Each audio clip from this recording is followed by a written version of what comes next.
પૂર્વ કોર્પોરેટર અને સામાજિક કાર્યકર રાજેશ આયરે દ્વારા મહારાષ્ટ્રથી 300 ગોવિંદાની ટીમને બોલાવવામાં આવી અને 30 ફૂટથી વધુ ઊંચી મટકી ફોડીને લોકોને ભગવાન કૃષ્ણની ભક્તિમાં તરબોળ કર્યા હતા।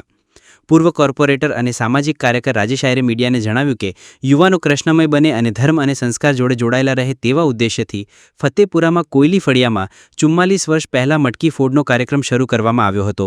આજે ગુજરાતભરમાં મટકી ફોડના કાર્યક્રમોનું આયોજન કરવામાં આવી રહ્યું છે। ગત રાતે કૃષ્ણ જન્મોત્સવનો વધામણા કરીને આજે ભગવાન કૃષ્ણને પારણા કરાવવામાં આવી રહ્યા છે।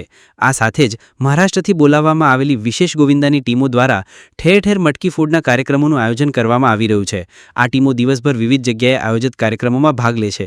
આજની પહેલી દહીહાંડી રડિયાદબા નગર ખાતે કરવામાં આવી છે। તેઓ પ્રથમ દેશના જવાનોના બલિદાનને સલામી આપશે, ત્યારબાદ તેઓ મટકી ફોડશે। આવું પ્રથમ વખત થવા જઈ રહ્યું છે।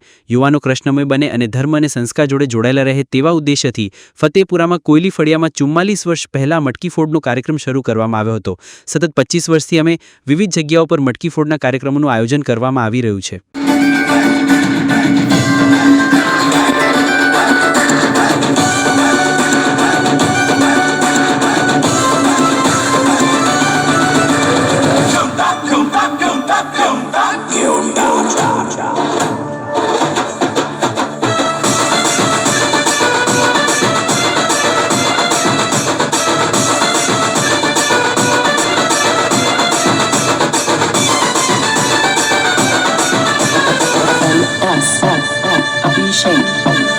मच गया शोर सारी नगरी रे आया बिरज का बाका संभाल तेरी गगरी रे ओ आया बिरज का बाका संभाल तेरी गगरी रे अरे मच गया शोर सारी नगरी रे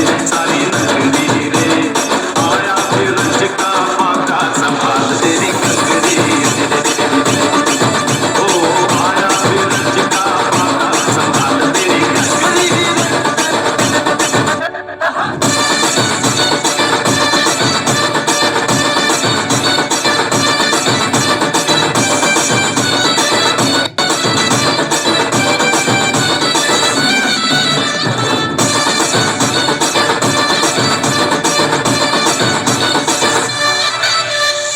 देखो अरे देखो कहीं ऐसा न हो जाए चोरी कर मखन तेरा जिया भी चुराए